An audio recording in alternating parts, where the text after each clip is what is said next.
ఇక రాయలసీమ జిల్లాలోనూ వరుసగా జేబీఎస్ కేసులు నమోదవుతున్నాయి. ఇప్పటికే స్విమ్స్ ఆసుపత్రిలో 12 మంది జీబీఎస్ సోకిన రోగులు చేరారు. వారికి న్యూరాలజీ విభాగంలో చికిత్స అందిస్తున్నారు. ఇక తిరుపతి, చిత్తూరు, కడప, అనంతపూర్, నెల్లూరు జిల్లాలకు చెందిన రోగులకు చికిత్స పొందుతున్నారని వైద్యులు తెలియజేశారు.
రాయలసీమ జిల్లాలోనూ వరుసగా జేబీఎస్ కేసులు నమోదవుతున్నాయి. ఇప్పటికే స్విమ్స్ ఆసుపత్రిలో 12 మంది జేబీఎస్ సోకిన రోగులు చేరారు. ఇక వీరికి న్యూరాలజీ విభాగంలో చికిత్స అందిస్తున్నారు.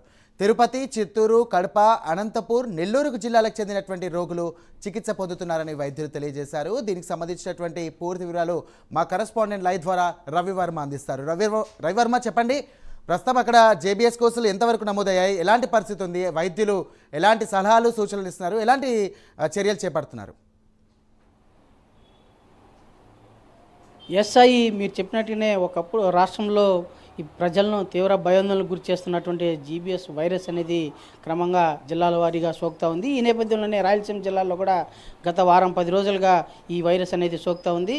ఈ నేపథ్యంలోనే దాదాపు 17 మంది రోగులు, అంటే తిరుపతి, చిత్తూరు, అనంతపురం, కడప జిల్లాలకు చెందినటువంటి రోగులు 17 మంది తీవ్రంగా జ్వరం బాధతో బాధపడుతూ స్విమ్స్లో అడ్మిట్ అయ్యారు. వారికి అన్ని రకాల వైద్య పరీక్షలు నిర్వహించిన తర్వాత జీబీఎస్ వైరస్ సోకినట్టుగా నిర్ధారించారు. వారికి సపరేట్ ట్రీట్మెంట్ అయితే కొనసాగిస్తున్నారు.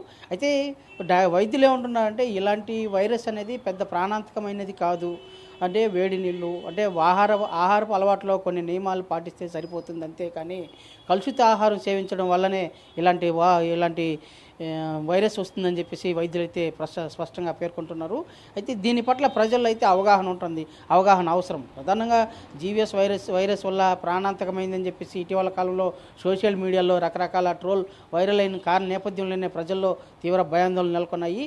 అలాంటి వాటికి భయపడాల్సిన అవసరం లేదని చెప్పేసి వైద్యులు అయితే స్పష్టం చేస్తున్నారు. గత 20-30 సంవత్సరాలుగా ఇలాంటి వైరస్ అయితే మన స్టేట్లో ఉంది. అయితే దీన్ని ఇటీవల కాలంలో ఎప్పుడూ లేనంతగా సోషల్ మీడియాలో వైరల్ అయినందువల్లే ప్రజల్లో అభద్రతా భావం నెలకొనింది. ఇలాంటి వాటి పట్ల ప్రజల్లో అవగాహన కల్పించాల్సిన అవసరం ఉంది అని చెప్పేసి వైద్యులు అయితే సూచిస్తున్నారు.